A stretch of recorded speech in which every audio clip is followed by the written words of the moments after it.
sheer neglect has been shown to our Tamilian fishermen throughout. Aren't we the sons of Bharat Mata, as you proudly say? So whenever there is a Tamilian fisherman being attacked by the Sri Lankan Navy, the headlines will scream that Indian fishermen are attacked. Whereas in Gujarat, I won't budge in. Whereas Tamilian fishermen are attacked, the headlines will scream, Tamilian fishermen are attacked. I beg your pardon. But wherein Gujarati fishermen are attacked, then the headlines will say Indian fishermen are attacked. Why this stepmotherly treatment to us? Sumadi. Thank you very much, Chairperson, sir, for having given me this opportunity to speak on this anti-maritime piracy bill. At the outset, I would like to associate myself with the Honourable Member of the Parliament, Dr. Manish Tiwari, to change the nomenclature as Maritime Anti-Piracy Bill. So, my story starts at sea, a perilous voyage to an unknown land, a shipwreck, the wild waters soar and heave, the brave vessel is dashed all to pieces, and all the helpless souls within her drowned. Thus, Shakespeare describes the natural calamities and dangers of a sea voyage. But apart from these, the pirates of the sea are the most dangerous threat, who seize, destroy any ship at high seas and sometimes even at the harbors at shore. Also, they are involved in many other illegal activities like smuggling and slave trades. So the sea piracy mafia needs to be dealt with iron fist. And so I really appreciate our government's initiative to bell the cat legally through this bill. So according to the International Maritime Bureau of the ICC, piracy attacks on ships were increased by 20% between 2019 and 2020. India is the largest stakeholder in maritime trade, having our crew and officers constitute nearby 10% of the global seafaring community. And thus it's high time to have this bill passed, and we have a union minister here right now for the external affairs, Dr. S. Jaishankar, who has labored much to bring this bill to see the light of the day. I appreciate wholeheartedly his efforts and hope this will bring sea changes in the Indian maritime history.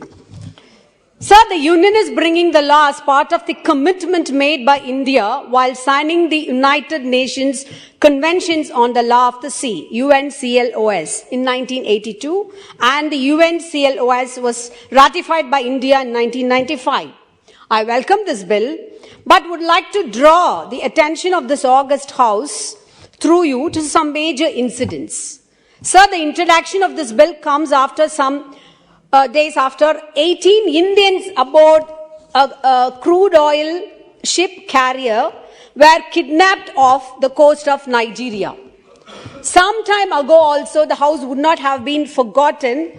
An incident had been reported about our fellow Keralite fishermen being killed by the authorities in an Italian naval ship. And since there was a lacuna in the legal system, much had been deliberated and spoken about, and even when we were waiting for the offenders to be punished, they were just let go, which was a very sad thing. And I'd like to bring those things, incidents, to the attention of this august House, because that's how this bill seems to be very, very important. So, to have a separate domestic legislature on piracy, as well taking care of the fellow fishermen from all the states of India is also very, very important. Yes. That's the point I would like to make here.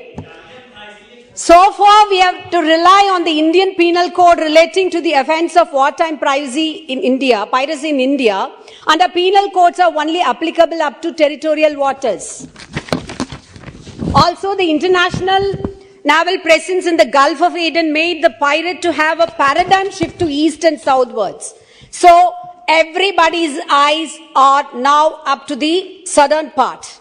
I appreciate the initiative to pass this bill after so much mulling over and discussions from 2019 onwards, as have been pointed out by my esteemed colleagues. However, during the 15th Lok Sabha, a redrafted bill was presented and it was lapsed. So why I am just pointing out the detailed efforts is, while so much effort have been taken by the union government, showing keen interest and evident interest to safeguard Indians, our trade and other seafaring activities, sheer neglect has been shown to our Tamilian fishermen throughout. Aren't we the sons of Bharat Mata, as you proudly say?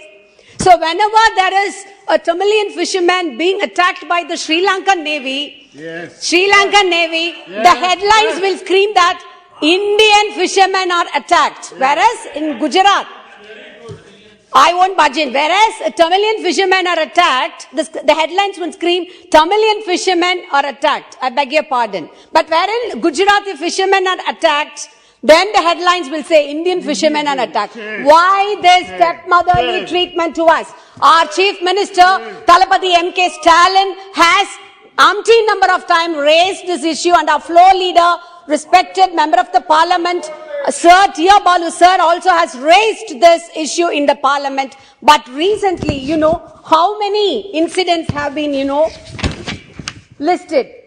See, 600 fishermen have been killed in the recent times, and thousands of their fishing vessels seized and damaged, more than 600 in the last 30 years. But the government is not taking any stringent laws through legal actions, rather than negotiations and table conferences and diplomatic talks. Also, sir, another important thing is, I would like to bring to your kind notices regarding the Kachativu. Yes. Sir, Kachativu was ceded to Sri Lanka in violation under the 1976 agreement, but without the approval of the two houses of parliament. Diplomatic efforts are of no avail considering the fishermen and other issues. India should step into action to reclaim and bring it under our sovereignty. If necessary, the International Court of Justice may also be approached. Sir, no doubt, I welcome this wonderful, important piece of legislation whereby the union government is empowered to notify designated courts for the trials of piracy, and also to increase the scope of maritime navigation beyond the territorial waters to cover economic EEZ. So I have a request here to the union minister, kindly set up one or more courts of sessions in southern parts, especially in Tamil Nadu. Yes. That is our kind request. Yes. Especially in Tamil Nadu should be set up. Sir, as has been pointed out by the members of my respected colleagues here, the punishment of a death penalty is not at all advisable, and as had been rightly pointed out by the union minister here also, we hope that it would be abolished, because we have had this history of Justice V.R. Krishna Iyer, the pioneer of judicial activism, who is a strong advocacy against the capital punishment, and our CM is also, all of us are against it, and our own Mahatma Gandhi, we have him, who has said that I cannot in all conscience agree anyone being brought to gallows. Even countries like USA, Italy, who have been part of this, which have been refrained, they have refrained themselves from this capital punishment. Sir, I have a few suggestions also apart from this.